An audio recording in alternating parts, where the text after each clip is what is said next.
जय हिंद दोस्तों you are welcome to my YouTube channel smart study 121। दोस्तों आज मैं आपके लिए लाया हूँ फिजिक्स के चैप्टर मोशन यानी गति के क्वेश्चन आंसरों का पार्ट 3। तो चलिए बिना देरी के शुरू कर लेते हैं। दोस्तों आज मैं उन क्वेश्चनों को बताने से पहले कुछ पॉइंट्स हैं उन्हें बताना चाहता हूँ।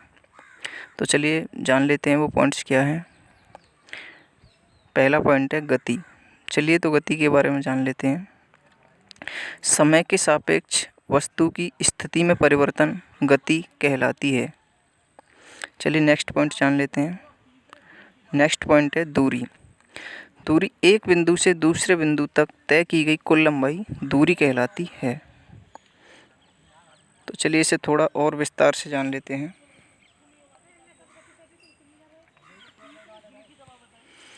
दूरी एक बिंदु से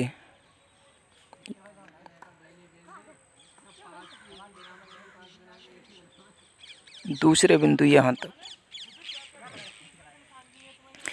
तक कोई किसी बंदे ने यहाँ से लेके यहाँ इस तरह से गया और यहाँ दूसरे बिंदु तक यहाँ आ गया, तो जो हमारी दूरी होगी वो यहाँ से इस तरह से कुल लंबाई, ये यहाँ से यहाँ तक की लंबाई दूरी कहलाएगी। चलिए नेक्स्ट पॉइंट जान लेते हैं। नेक्स्ट पॉइंट है हमारा विस्थापन। एक बिंदु से दूसरे बिंदु तक तय की गई कुल न्यूनतम लंबाई विस्थापन कहलाती है। तो चलिए इसे भी डिटेल में जान लेते हैं।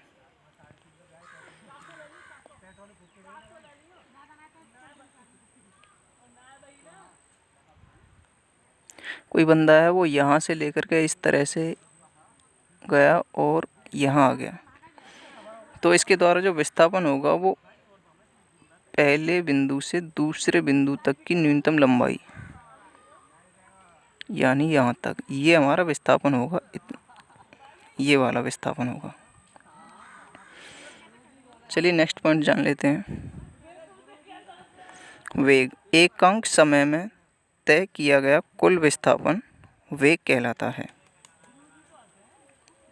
चलिए थोड़ा और डिटेल में जान लेते हैं वेग के बारे में। डेफिनेशन के हिसाब से हमारा जो वेग वेलोसिटी होती है v बराबर विस्थापन हमारा s मान लीजिए बट्टे अपॉन t। ये इसका फॉर्मूला होता है,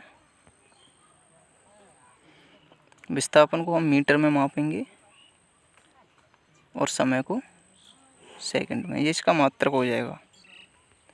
चलिए नेक्स्ट पॉइंट जान लेते हैं। चाल। एकांक समय में तय की गई कुल लंबाई को चाल कहते हैं। तो चलिए इसे भी डिटेल में जान लेते हैं।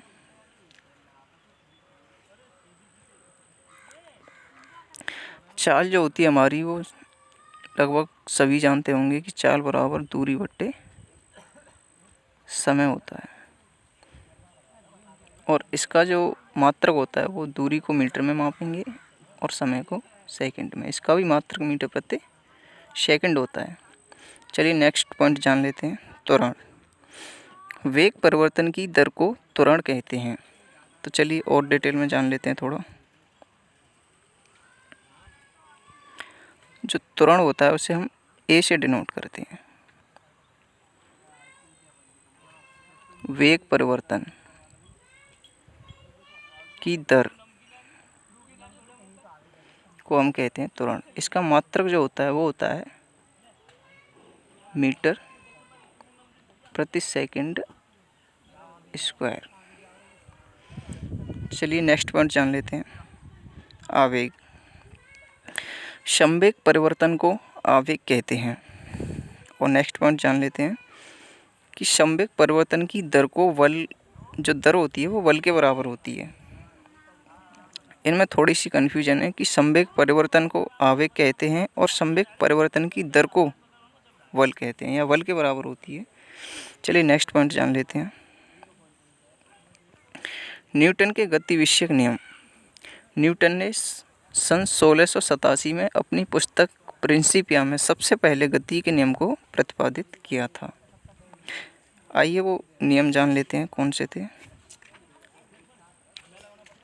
फर्स्ट नियम है, कोई वस्तु यदि विराम अवस्था में है तो वह विराम अवस्था में ही रहेगी, यदि गतिमान अवस्था में है तो वह गतिमान अवस्था में ही रहेगी, जब तक कि इस पर कोई बाह्य बल ना लगाया जाए। चलिए नेक्स्ट नियम है इसका द्वितीय नियम, किसी वस्तु के संवेग परिवर्तन की दर उस वस्तु पर आरोपित बल के समानुपाती होती है। चलिए इसका फॉर्मूला है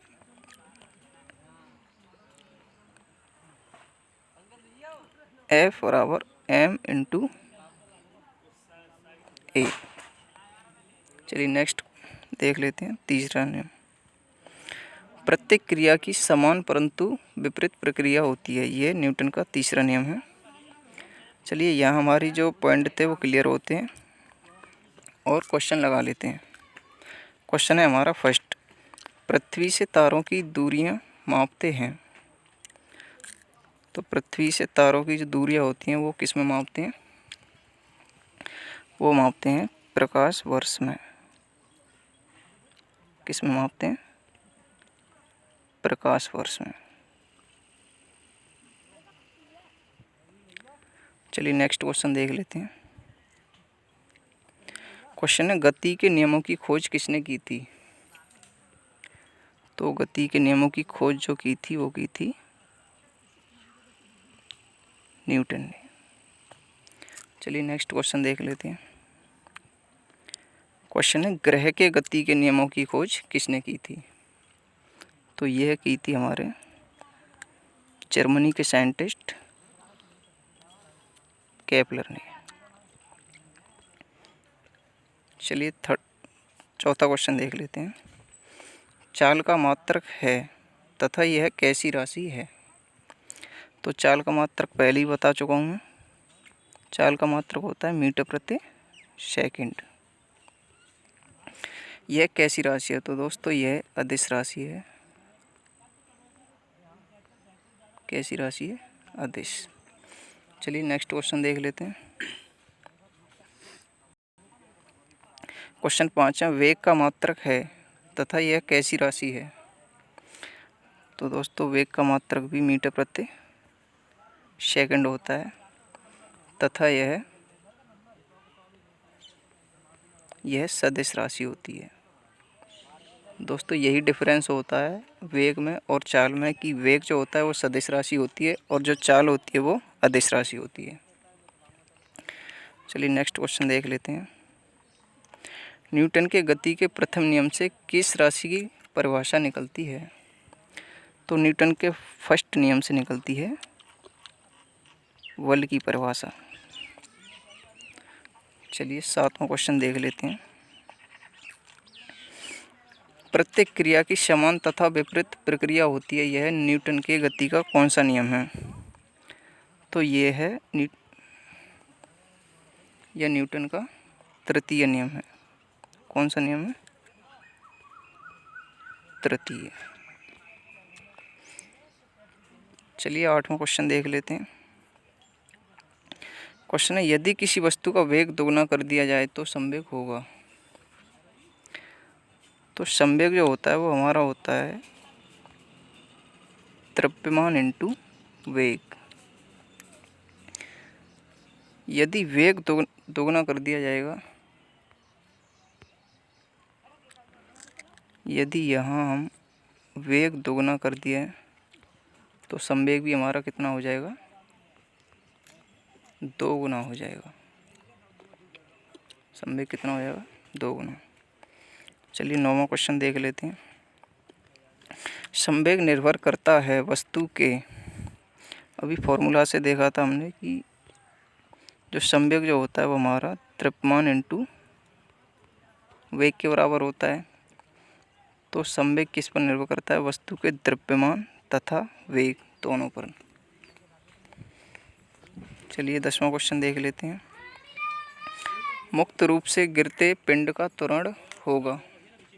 तो मुक्त रूप से गिरते हुए पिंड का त्वरण जो होता है वो होता है हमारा 9.81 मीटर प्रति सेकंड स्क्वायर। चलिए 11वां क्वेश्चन देख लेते हैं। क्रिकेटर गेंद को पकड़ते समय अपने हाथों को थोड़ा पीछे या नीचे करता है, यह उन्हें किस कारण से चोट से बचाता है? तो ये हमारा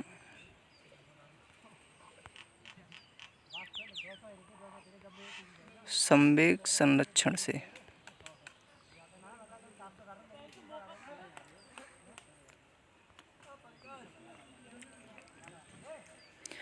चलिए 12वां क्वेश्चन देख लेते हैं। रॉकेट किस सिद्धांत पर कार्य करता है? अभी बताया था दोस्तों, रॉकेट जो संवेग संरक्षण पर कार्य करता है।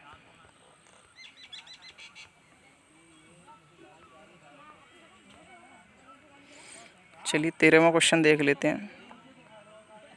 1 किलोग्राम भार बराबर होता है, तो 1 किलोग्राम भार जो होता है वो हमारा 9.8 न्यूटन के बराबर होता है। चलिए 14वां क्वेश्चन देख लेते हैं। एक हल्के पिंड ए तथा भारी पिंड बी की गतिज ऊर्जा समान हो तो ए की अपेक्षा बी का संवेग होगा। तो बी का संवेग जो होगा वो होगा अधिक, ए की अपेक्षा बी का संवेग अधिक होगा, क्योंकि अभी बताया था जो फॉर्मूला होता है वो हमारा होता है P बराबर mv। यहाँ v का जो वजन है यानी v भारी है तो उसका द्रव्यमान अधिक है, अगर द्रव्यमान अधिक है तो v का संवेग भी अधिक होगा। चलिए 15वां क्वेश्चन देख लेते हैं। यदि वायुमंडल नहीं रहे तो पृथ्वी कैसी दिखेगी?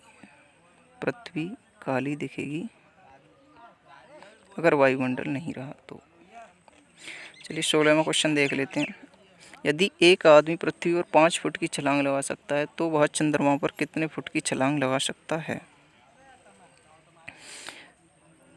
चंद्रमा पर जो जी का मान होता है वो 1/6 होता है, तो इसलिए वो 6 गुना अधिक छलांग लगा सकता है। तो चंद्रमा पर वो छलांग लगा सकता है 30 फुट की छलांग लगा सकता है। चलिए 17वां क्वेश्चन देख लेते हैं। एक वस्तु का द्रव्यमान उसके भार से किस प्रकार भिन्न है?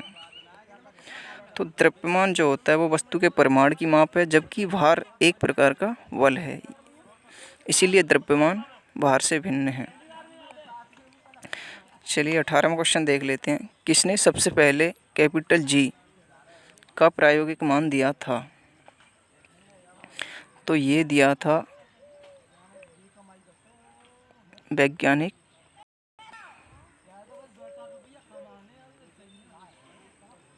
कैवेंडिश ने। इन्होंने ही हाइड्रोजन की खोज की थी। चलिए 19वां क्वेश्चन देख लेते हैं। विस्थापन का मात्रक है। विस्थापन का मात्रक दोस्तों मीटर होता है। जैसे दूरी को मापते हैं वैसे ही विस्थापन को मापा जाता है। चलिए 20वां क्वेश्चन देख लेते हैं। आवेग कैसी राशि है तथा इसका मात्रक क्या है? आवेग सदिश राशि है तथा इसका मात्रक जो होता है वो होता है न्यूटन सेकंड।